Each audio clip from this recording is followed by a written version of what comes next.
Welcome back to Sidecat. Welcome back to Side Quest, where the friendship is real, but the emotional stability is questionable. Yeah, if you've ever ignored a text for 3 days and then replied like nothing happened, this is the episode for you. Yep, today we're talking about friendships, the good, the bad, and the why are you still in my life? Because not all friendships are meant to last. And some of y'all should have been cut off in 2016. 100%. So obviously we are planning to talk about some friendships. Friendships are important. And I think that one thing that happens is they definitely change as you grow. Oh, 100%. 100%. Because they're not always soft and wholesome. They're complicated. They evolve and sometimes toxic. And then other times they can be life-saving. That's true. That's true. But a lot of times you wonder, how can you outgrow somebody without becoming the villain in their story? And that's the tricky thing. How do you disconnect from somebody who you shared a huge chunk of your life with? And then how do you even distinct the real friends versus the convenience friends? And there's a lot of those. There is a lot of, oh, you're just convenient for this moment. Oh, you're somebody I could use for a ride. You're somebody I can use to just trauma dump on and then not reciprocate when the need is there for you. Well, and you know what's more interesting? I guess it's not interesting, but it's a thing. It's harder to set boundaries with your friends than it is to set boundaries with strangers. 100%. And I think that a lot of times they kind of flow over, and at a certain point, instead of being the person you think you're being, you're just ended up using that person for so long. Oh, yeah. And that gets tiring. And I don't know. I think back as I've grown, as my friendships have changed, and I am definitely not close to people that I was close to 10 years ago, 5 years ago. I got to say the three friends that I had that I will label the most important throughout my childhood and my teen years and to my young adult years, all of them except for one is dead. Oh, I know, it's horrible. And we all had a point in time where we outgrew each other. right. And then when you hear that somebody passed away, whether it was from drugs, whether it was from an illness, you sit there and you think, shit, had I not had disengaged or dropped the friendship or ghosted, however Could I have changed things? Yeah. Could my being there have saved that? No, I agree with that. And sometimes that's hard too for you as an individual to accept that as the closure. Yeah. And that's really difficult because you're constantly questioning, could I have done this wrong? Different? Could I have done this or that? And did I mess up but in all honesty, I feel like when it comes down to the way that life is played out, I don't think that we are directly responsible for anything that happens to anybody else. I think we all solely make our own decisions. And as we put ourselves into them, it doesn't matter if someone's there encouraging you to change until you want to change. It's not going to happen. So you've got to think about that. And I know you've talked a little bit about feeling some regret on not getting that closure in some of your friendships. I didn't get any closure with who I'm going to say is the most important. And that was with my friend Bridget. And we had talked about her. And I actually said I wasn't sure if I wanted to talk about her in this. And I have spoken about her on my own little, actually, she was the first video I did. I'm pretty sure. And it was because I had heard that song, that Blind Melon song, No Rain. I was like, and she is my B. Bridget was my B. And she didn't have to fit in because she just was perfect how she was. If you don't want to talk to her about her, I understand. No, but I know her mom listens to us and she knows how much I love her. And I think about her every day, and I've dreamed about her, and she's come to me and said things. And I mean, there's a lot. And my regret is we were in high school and she got pregnant, and you know what she did? She doubled everything up. She went for it. She went for the early graduation. She went for taking a VOTEC course because it could get her college credits. It could get her where she had to be. She grew up and I just wasn't ready to be grown up. I mean, I thought I was with my car and shit. In that essence, she was kind of forced into it. But I mean, that again, it's something that you can't stress about too, because that was her choice. You know, she made that choice and she had a beautiful little boy and she had more children and she had a supportive family, which was the best thing for her.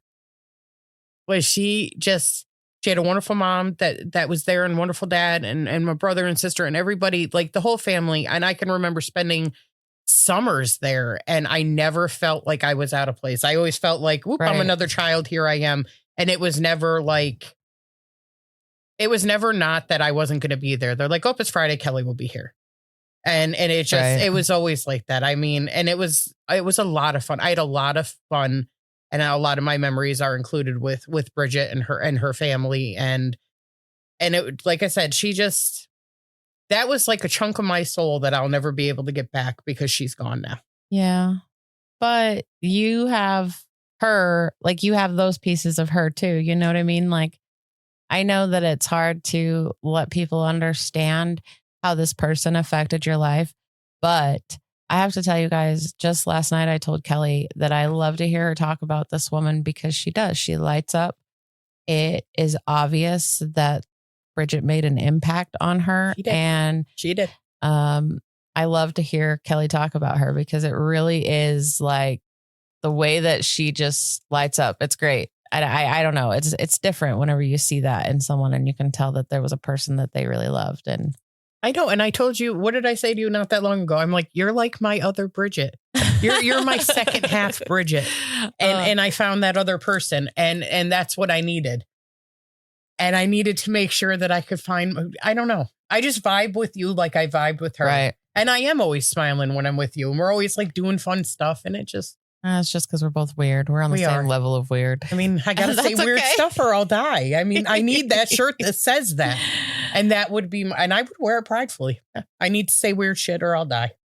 Yeah. I mean, that makes sense. Ditto. Sorry, John. I think that, whenever I was growing up, I had a couple really good friends. I had one that I was known, that I had known since elementary school. And we kind of clicked right away. And she was like one of the only kids that didn't think that I was strange. And it was great. And we stayed friends until she moved away. And then in high school, I was a band geek. I was a theater kid and a band geek. I don't know if I've ever told you that. No, she was fun. And one of my best friends was in the band with me, and we did everything together. We were thick as thieves, and we were always getting in trouble. We were always doing crazy things. Actually, wait, was she my first introduction to the world of marijuana? She might have been, actually. Bridget was my first. Oh, Bridget was my first. Well, not just that. I remember I crashed at her house one night and we stole her parents' peppermint schnapps. By the way, peppermint schnapps. Listen, English is hard today for me. I obviously cannot communicate. It was like peppermint schnapps. And I remember drinking them and thinking, why are we drinking mouthwash? Like, this is the weirdest thing. It was so gross. And then the next morning we got up and she was like, oh, we should try to smoke. And I'm like, yeah, let's do it. And we literally do. And then my mom calls like 10 minutes later and she's like, hey, I'm on my way to get you girls. And we're like, shit.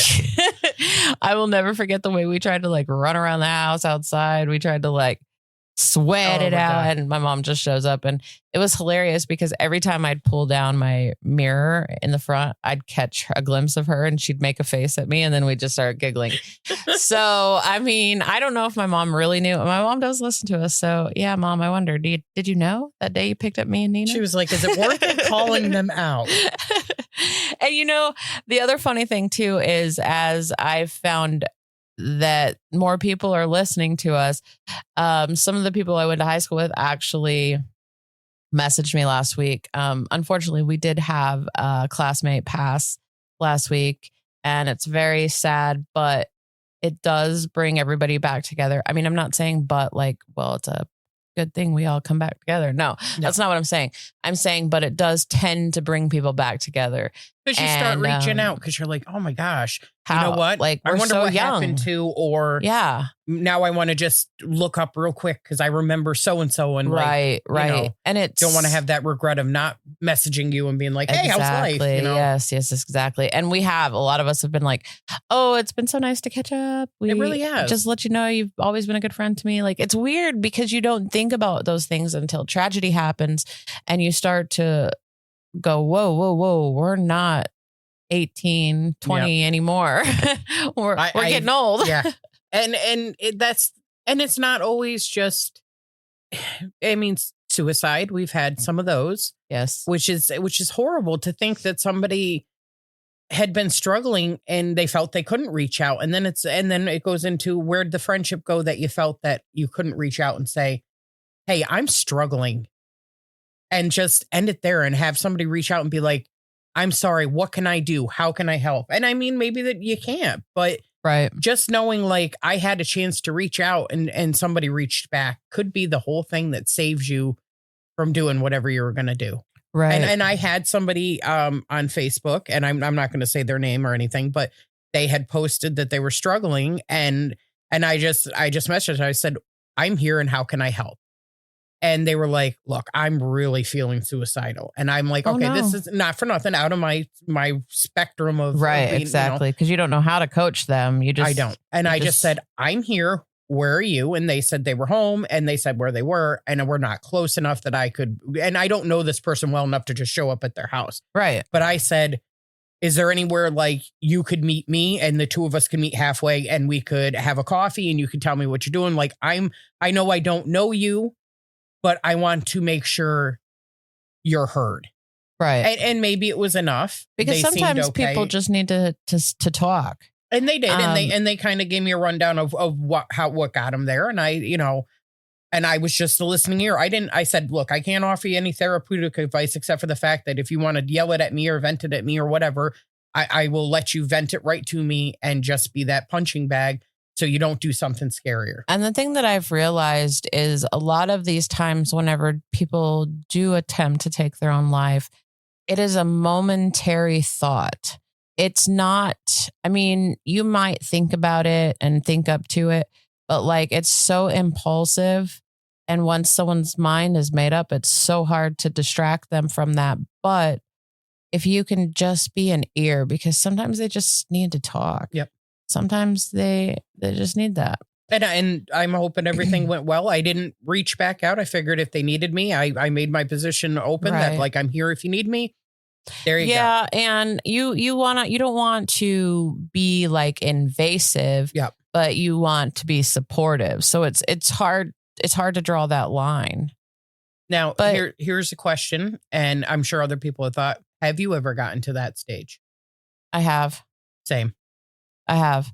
And it was actually, I can tell you, I think it was my 29th birthday, and I woke up in my house. I had an alcohol problem.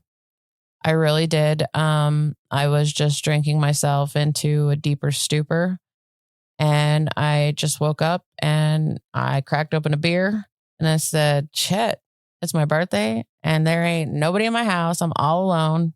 Like, why am I doing this? Exactly. And I think I, at some point, called my family and everybody was worried about me. And I woke up to paramedics all around me. And that was kind of a pivotal moment in life for me, because that was just after my divorce. That was me, just the kids and I. And I felt like the world was just falling in on me. Like I was being sucked into the void and there was no way out. I felt that. Yeah. That's and it's very isolating. It's very lonely. And so whenever I hear anybody talk about feeling like they don't belong on this earth any longer, it always makes me question it, because I hated that feeling. I never want to feel that low ever again. No, like that I never would want somebody to feel that. The sadness that I felt in those moments was immense. It was heavy. So whenever we talk about, I don't know. I feel like we're getting deep. And we did. And maybe that's the point. And to think about it, the amount of the mental health issues of the world and the amount of times that women are dismissed when they go to the doctors and say, hey, I'm feeling, and it's all right. Well, hey, do you think if you lose some weight? Yeah. And stuff like that. And this goes into the whole friendship thing is of why you need friends. And you need friends that understand that, hey, I'm going to struggle and I'm going to have a battle. And as long as you can be there to be that support for me, I can make it through my battle. And then when it's your turn to face your battle, you have us to be behind you. Exactly. And to be that warrior. And this could go from warriors through mental health, through postpartum depression, bipolar, to trying to get yourself sober, onto, God forbid, having cancer or things of this diagnosis where you need that support system of people to help you remember that you're a warrior and you belong here, you belong on earth, and you belong to being part of this. But like bringing back the subject, look at that. I can do it. Oh, Kelly did it. When do we feel that we have given enough that we can step away from the friendship because the beneficialness for both of us, whether the love is still there, is no longer there because it became toxic. One side started taking more or expected more. And now you have to disengage yourself for your own mental health. Right. Where do you feel you can do the cutoff? Yeah. I don't know. I don't know on that. I think, I don't know what you're asking me, I guess. Well, I mean, just how much history would you have to share with somebody and be able to cut them off? Oh, like, no, that girl, that don't matter. That if things go one way or another, like, I don't know. I told you I'm pretty black or white. Like, I don't really have gray areas. Mm-hmm. Like, once you hit a certain threshold with me, I'm like, yeah, okay, cut you loose. Like, is that terrible? Yeah. I don't know though. No, but I think maybe I'm a little jaded when it comes to friendships. And I really am, because a lot of the longtime friendships I've had have ended up turning into bullshit. And a lot of times it's been just me exhausting myself mentally and emotionally in these situations. And then I put too much of myself into it. And then it ends up being taken for granted. I 100% feel that. I do. And I had a friend like that. And it was the first time I had to say, all right, I'm done. I'm cutting you off, because I am a people pleaser. I don't like people to be upset with me. And I like being the person who can help. And that's another downfall for me is, if you come to me with a problem, I want to be able to help you. So that gets me taken advantage of. And I do. And like this person I did separate from, and I invited back into my life for them to turn around and try to blow it the fuck up. And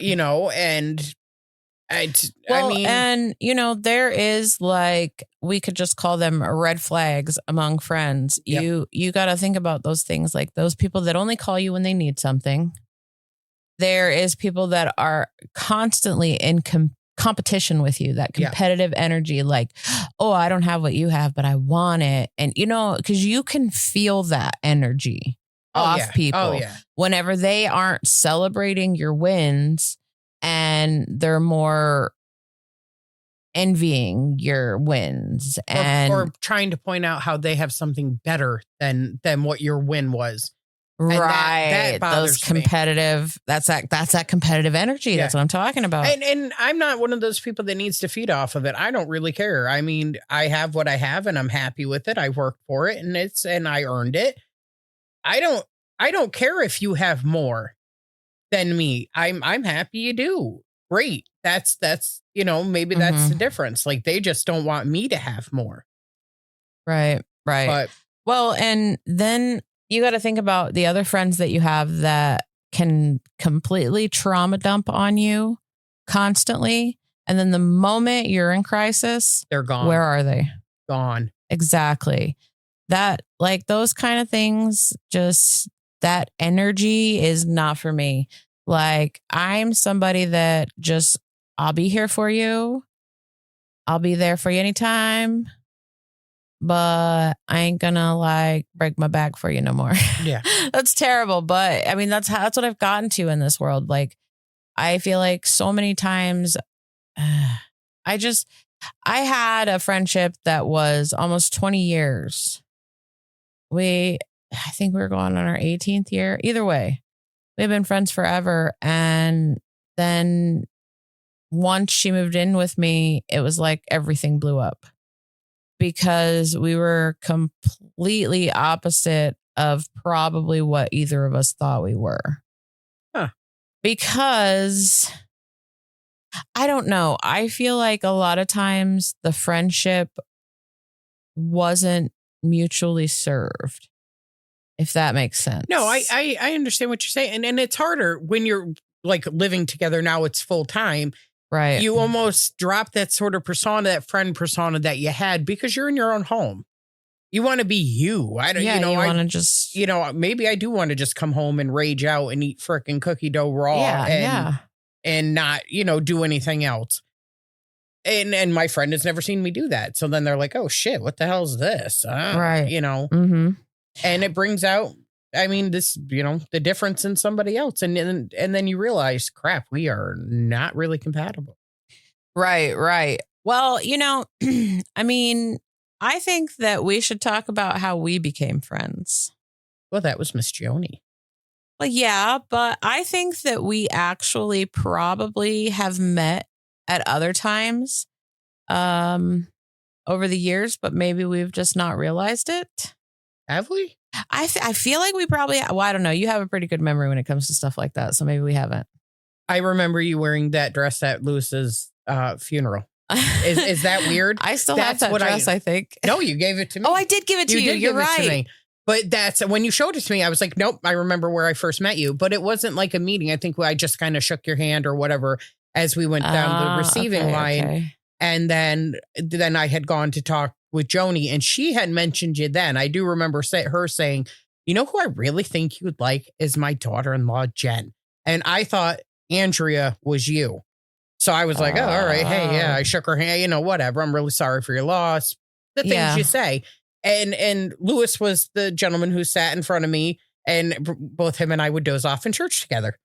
And then, we both get the nudge to wake up and nudge you and then you nudge me and we both I can imagine that. He was probably dreaming about his Manhattans. He was. And loves a good Manhattan. He did.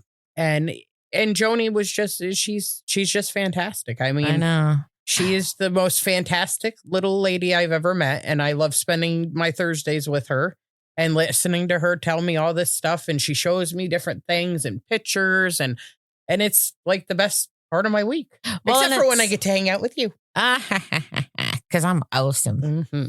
Well, the funny thing is like, I can't remember the first time we actually met. Like, I know that we met at one of the dinners and then we talked. And this was my first impression of Kelly. Kelly just comes at me and she's like, blah, blah, blah, blah, word vomit. Here's my life. And I was like, holy shit.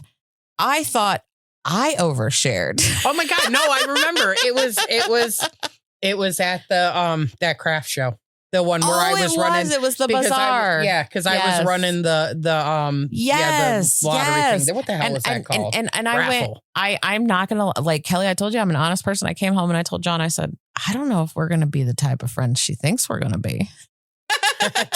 No, I was like, I'm not sure because wow. And it's funny too, because I told you I was talking to some old classmates too last week. And one of them told me, she said, wait, you found somebody that overshares more than you? And I was like, yes, girl. Yes. I'm She's sorry. like, so you have to censor her? And I was like, Yeah. Believe it or not. Together, and she comes over and whaps me. She goes, no, I do not. I do not. I have bruises. You. Oh, Lord. I'm just kidding. Well, I like the punishment, so it's all right. Oh, Kelly. See, oversharing. So wait, what was your first impression of me? I got to know. Well, you took a big old freaking hit, and I was like, okay, that's my type of girl. Listen, my lungs have nothing to do with my personality. You walked in, and to be honest with you, and I said it, you had the Bridget vibe. Oh. You were wearing something hippie-ish. I remember that because Bridget was like this bohemian hippie, not hippie. Sometimes I don't know. And I just looked at you, and I was like, "Hey, I know that." Like I just saw. I was she like, feels "Hey, familiar." yes." And I was like, "Ooh." And Joan was like, "I really think you guys would get along."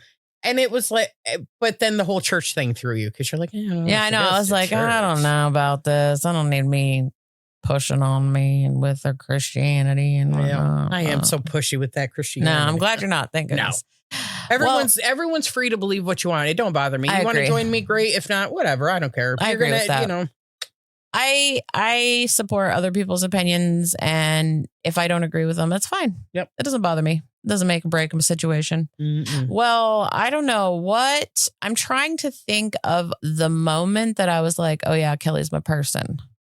I know it's when I had that issue, and I think I posted on Facebook, and you came to that net dinner and you just fucking hugged me. And I was like, this is my person. Oh, and I went home and I said to Tom, and I was like, dude, she came and hugged me, and he's like, you let her? And I was like, yeah. And he goes, all right. It was before I went to work, wasn't it? Yep. Yeah. He goes, okay, that's because I am not a touchy person. Like, I don't like being touched. Right. Same. And he's like, in front of people? And I said, yeah. And he goes, how long? I said, longer than 10 seconds. And he's like, oh, yep, that's your person. That's it. He's like, I'm being replaced now. And I said, yeah, you are. Well, right, and I'm totally that person that if someone posts like a vague status, which Kelly, you are famous for. I am. And I know that a lot of times you share things on behalf of others. I do. So sometimes I don't say it when I'm doing it. Yeah. Sorry, sometimes people. I have to clarify. I'm like, are you good? And you're like, no, it's about somebody else. I'm like, okay, good. Because, I feel like we got to keep each other going. You got to check in as soon as somebody says something alarming. You're like, wait a minute, like, ding, ding, ding. I need to check in on my person. And I'm like, here's something about Punch.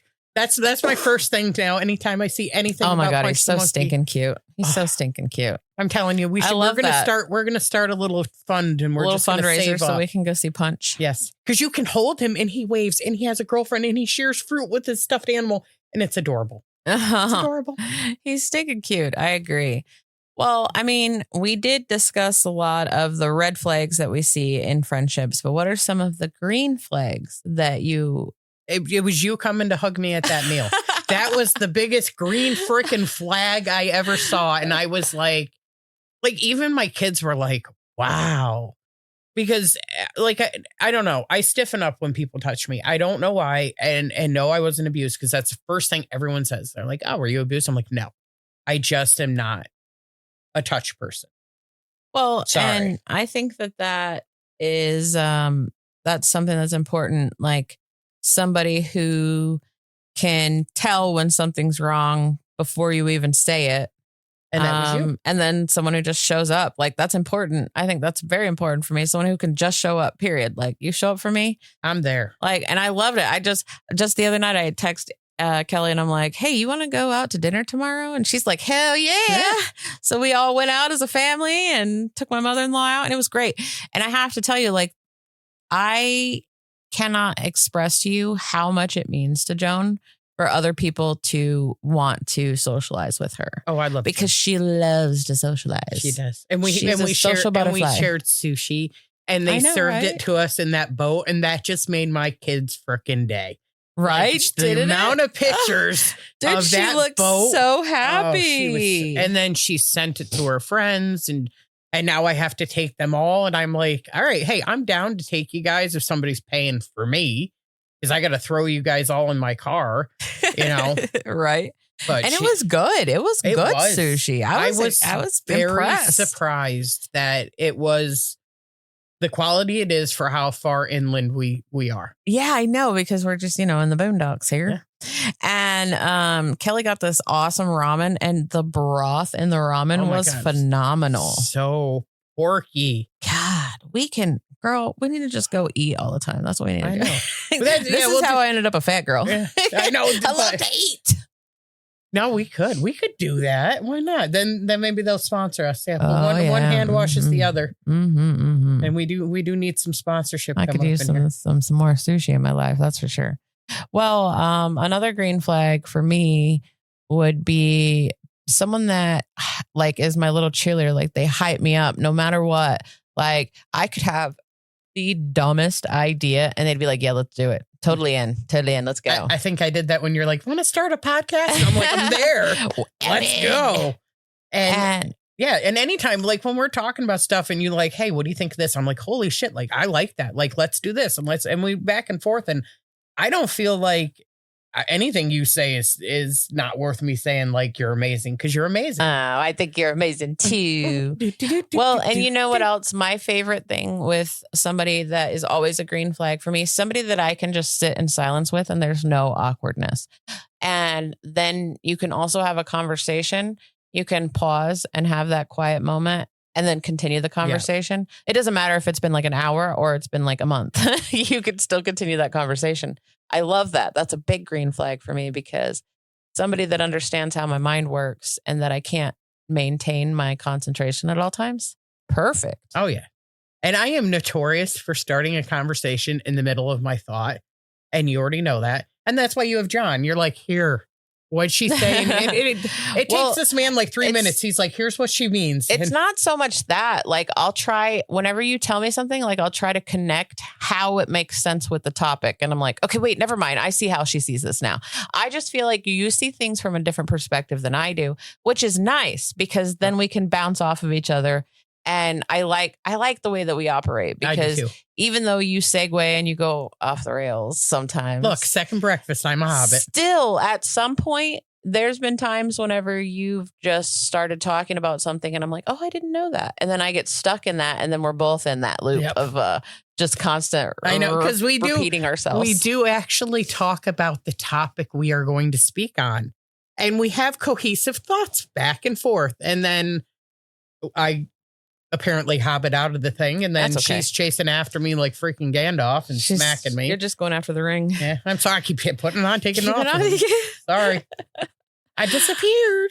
That's okay. Well, and the other thing that I like about, the way that I operate, and I like that you operate this way too, we can call each other out without hurting each other's feelings. Yeah. And that's important too, because not only should you be there to praise the person that you care about, but you've got to be able to criticize. Like, you've got to be able to say, hey, we can work on this. We can work on this. And then you be able to receive it without it being offensive. Yeah. Like, because whenever I say stuff to you, I definitely don't mean it in a hurtful way. Like, I'm always like, oh, wait, no, I just think we can do this better. And then we kind of bounce off of each other. And it's just nice. It's nice because no matter what, we both come to the same conclusion in the end. You know what I mean? Like, you go in a little adventure with it and I'm like, let's just order out. You're like, I'm going to go get too much everything. I'm going to forage. And I'm like, nah, let's take the simple way, girl. Yeah. You're like, here, DoorDash. Hell yeah. But I mean, it's just funny. It's funny how we are opposite and how we can just come together and it makes it works somehow. It does. I believe we get in the car together and we're just, and I told you I will get in that little outfit and we could do that car karaoke thing, and then I will walk through the mall dressed like a unicorn. Girl, I have a dinosaur costume. You can do it. I have a hot dog costume. And I have the Lorax. Yeah. We'll find a tree and you could be the Lorax and we'll just walk around the mall. We'll have John tape us.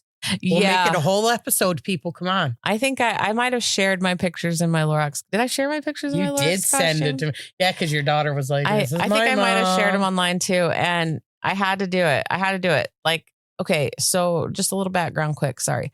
Every time I've like gone somewhere to see somebody, I always like to make a costume of it. Like, I took the dinosaur costume with me all the way to Missouri when I flew out to see my family, and I put it on in the terminal and I walked out for my brother to pick me up. I am not even shitting you. He flipped me off and drove past me. I'm not joking. He was like, well, what the fuck? I'm not picking you up. I'm not picking you up. Yeah, that's my sister. But I mean, because why? Why does everything like I have told you many times I hate traveling, but I try to make light of it, try to have a good time. But I don't know, man. It's just, I just can't sit in the car for that long. Like I need to get out and like move around. We could go places. I don't care, but like we got to stop. And I need to get out or we need an RV, something where I can get up. I just cannot be seated for that length of time. I get all antsy. I tend to get farty when I fly. And then because you don't want to be the person to rip ass in the plane. Dude, better to be in shame than in pain. Yes, but I was 5 and I couldn't tell you anything about it. Okay. Well, being on an airplane, I don't know what it is. I don't know if it's the altitude or what, but it makes me so damn gassy. And it's the airplane. Really. I hold them in. I just That's saw where shitty ideas come from. I know, right? I just saw this thing the other day that they said that whenever you hold in your gas, it reabsorbs into your body, goes into your bloodstream, and exits through your mouth. So whenever people have shit breath, oh my God, they literally have shit breath. So the consensus is stop holding in your farts. Just let her rip. To be honest with you, and I'm going to tell anybody I'm hanging out with, I don't care if you're a stranger, if you hear this, if you're near me and you have to rip ass, please don't sit there and give yourself a stomach ache. Rip the ass. Right. I don't want you to be in pain. I could care less. As long just say I can't. If you ain't trying to put it in my face or anything, I'm good. Like, yeah, we're not into that. I don't need no pink eye. No. But I mean, on the airplanes though, I sit and I hold it, and I think that's why I get so bitchy. I think I have shit breath and shit attitude every time I get off a damn plane. Because then she lets it rip and she's like, okay, I'm happy now. And it's the worst too whenever you're traveling because like you're so bound up and you definitely cannot poop. Oh yeah. So I don't know. And then you add insult to injury. Oh, listen, I get a stomachache days before I travel because I'm so anxious about it. And then I can't poop because who's going to poop on a plane? Yeah, I used to make my dad call me out of school so I could go home and use the bathroom. I went to high school with a person that would go home during lunch break to take a shit. Yep, that was me. Which makes sense. That's fine. I get it. Totally understand. Totally can relate because as an adult now, like that stairs that me. Yeah.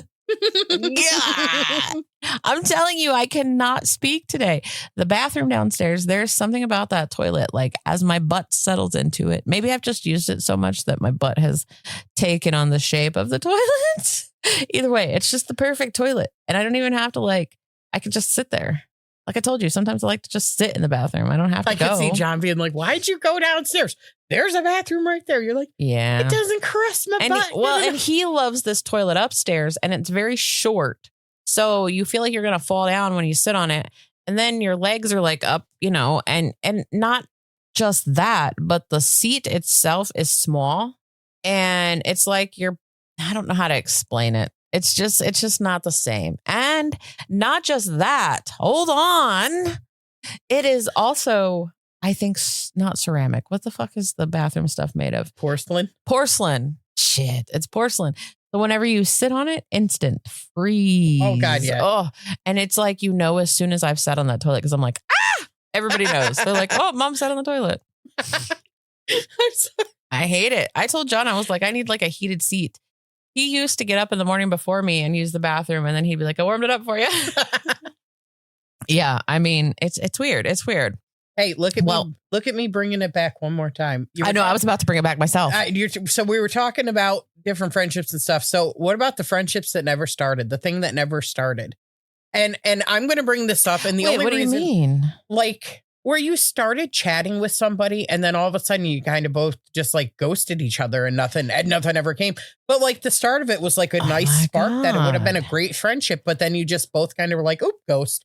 Like he didn't believe the other person could like you enough that you guys could be friends. So that's probably like, that's where you get the difference between an honest conversation and a ghosting conversation. I mean, because those people that you can make honest conversations with, like you continue to make honest conversations with. Wow, are you hungry? A little bit. I wonder if the mic caught that. Sorry, guys. Well, I had told you that I met up or talk. I shouldn't say met up with, but like had talked with somebody that I liked in high school very much, and back then they did say, "Hey, would you like to be my girlfriend?" And I was fucking flipping excited, and then they never fucking spoke to me again for 30 fucking years. So technically, am I still dating this person? I don't know. I mean, and I asked, but that's the point. So. Well, I asked them. That's why. something else you got to ask yourself too. When is it okay to just let it go, and when do you need to fight for it? Like that. I think that's something that you never know. Like you have to determine if that person is, no matter what, friendships are beneficial.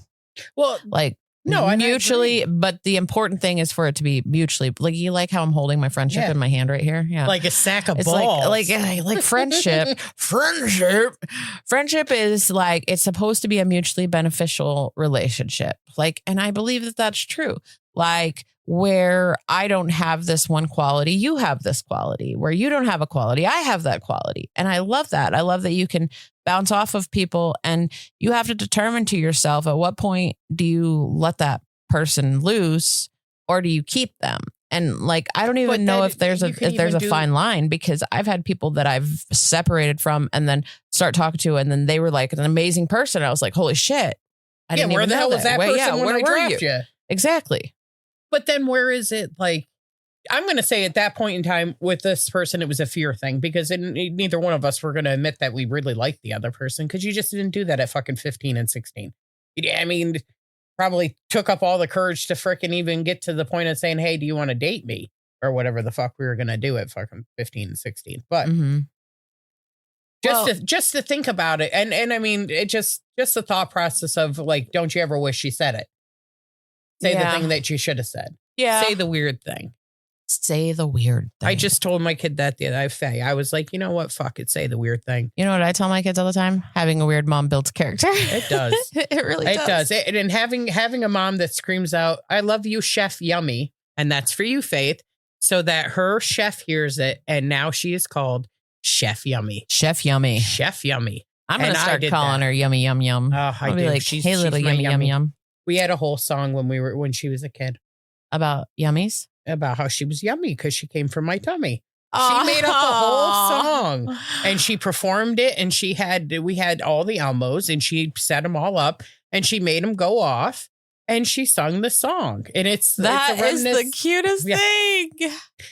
I wish we had freaking videos back then. I mean, we did. I had one of those digital cameras. I should probably see if I have any. I don't know why I wouldn't videotape her doing it, but it was adorable.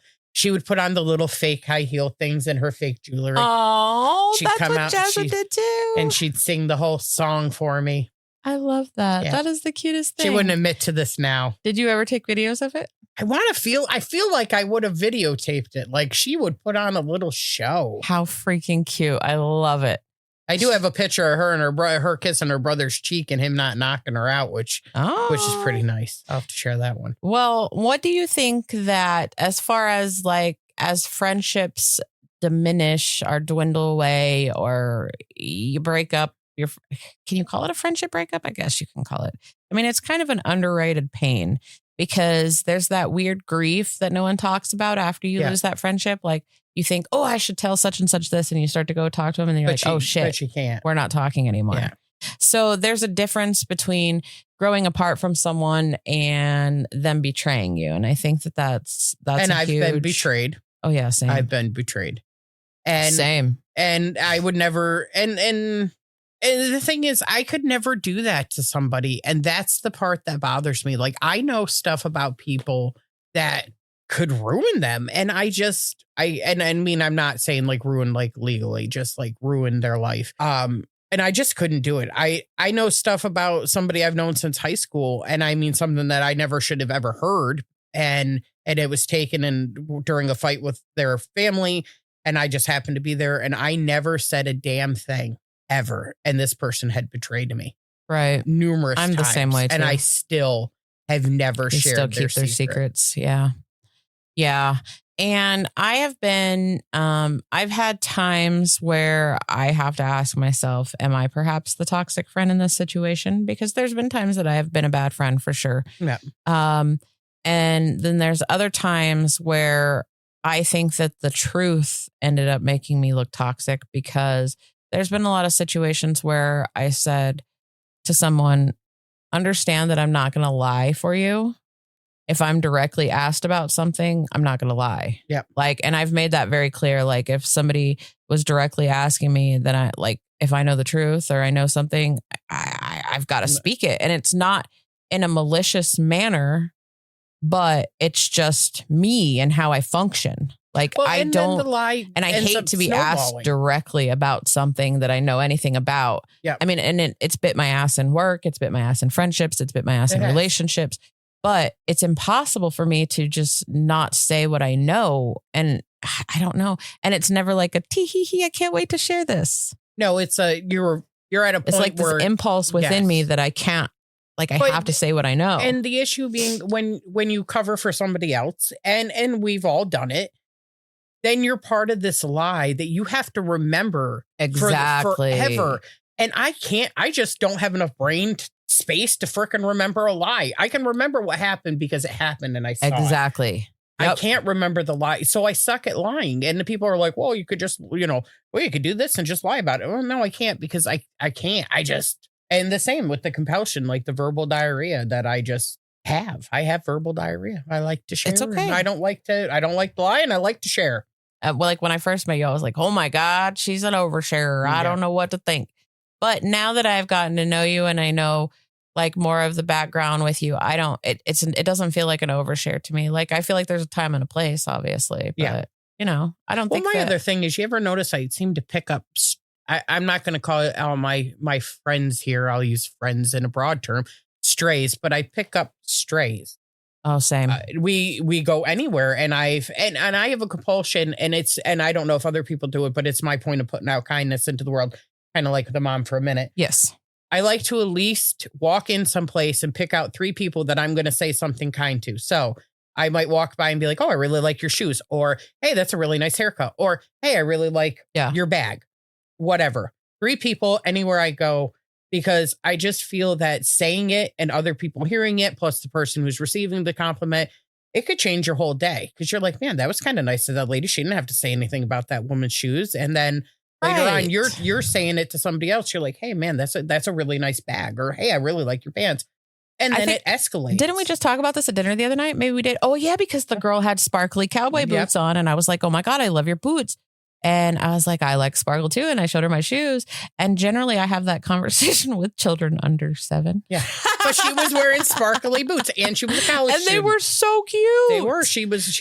And that was it. I had walked glitter. By and I pointed out, I was like, man, I like your boots. You know what else I noticed you do, Kelly? Let me laugh with you for a minute. You do things in 3s. I do things in 3s too. So that's okay. Like, even whenever I wash my hands, I pull out 3 paper towels. Yep. 3 pumps of the soap.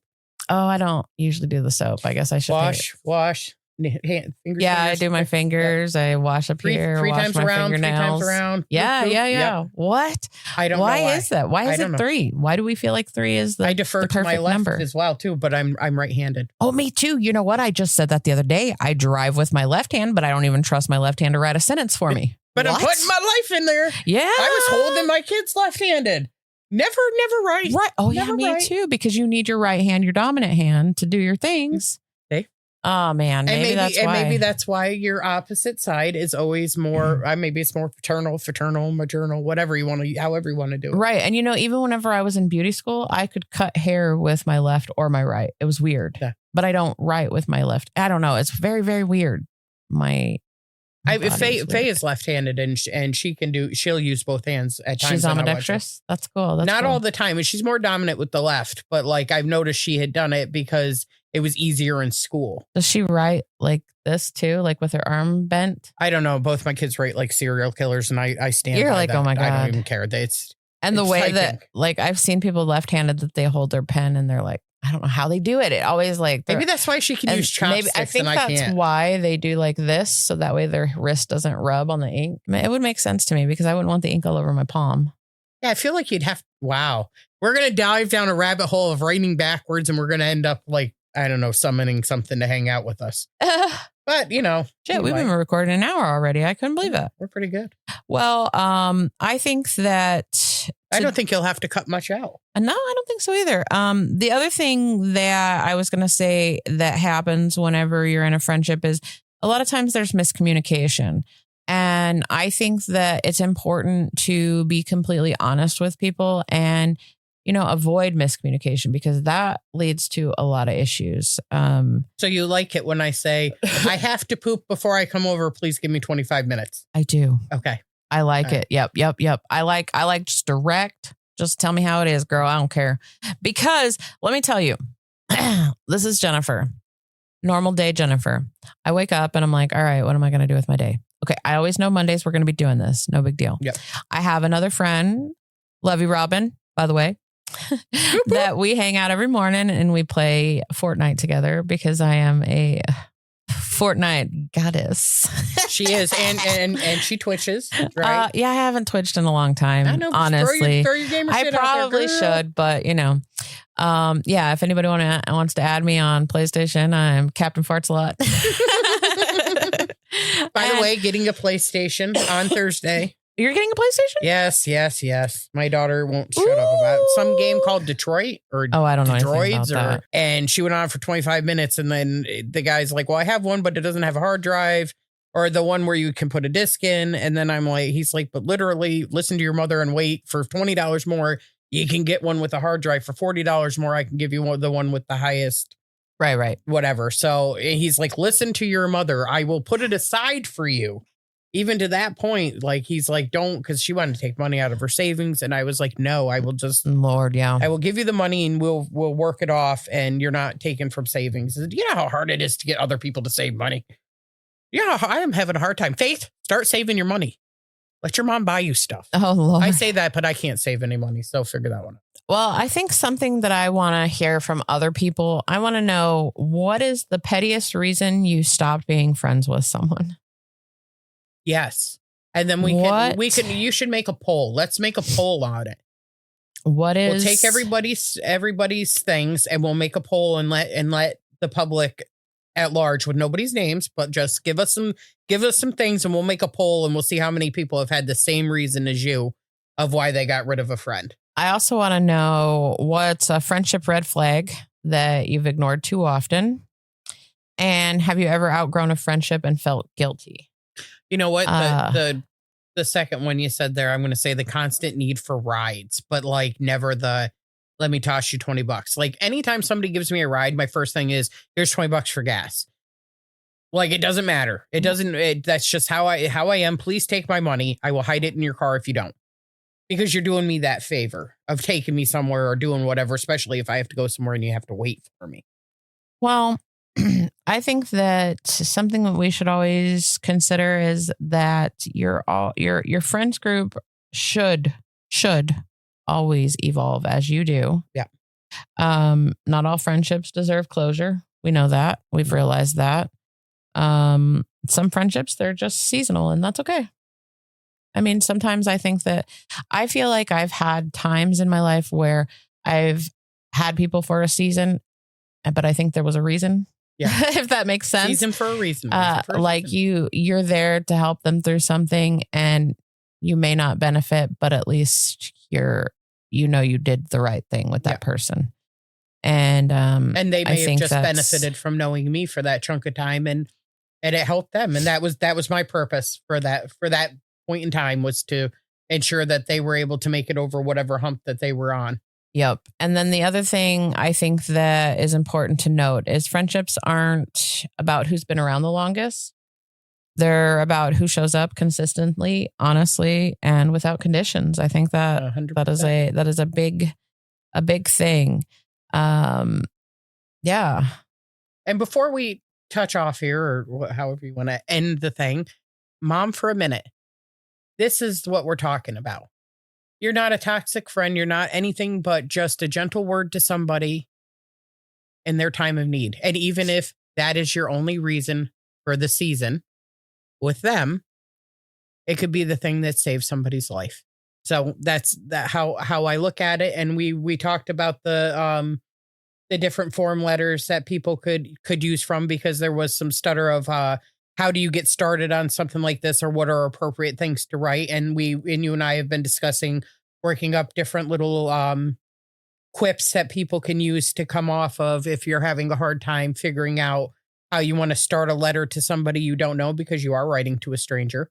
Exactly. You know, and we're going to get those up and out and on there so people can start, you know, getting a feel for how they want to approach their own subject matter with somebody. And like we said, this can be something you could end up becoming friends with this person. Who knows? We could be creating friendships. But the most part is you're giving somebody a piece of kindness in a world that definitely needs more kindness. Exactly. Well, at the end of the day, friendships aren't really around, like I said, about who's been around the longest. We feel like you deserve friendships that feel safe, supportive, and real, not Always. ones that drain you or make you question your worth. If you find someone who loves you, who hypes you up, who stands by you, hold on to that, because that's rare. You do. That's why I hold on to Jen. You guys can't have her. She's mine. I guess John can have a little bit of you.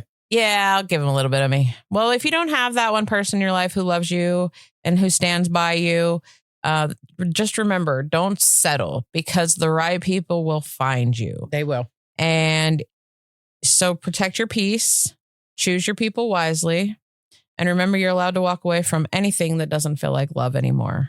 We love you guys. We do love you. We'll see you next time. Girl, bye. Girl, bye.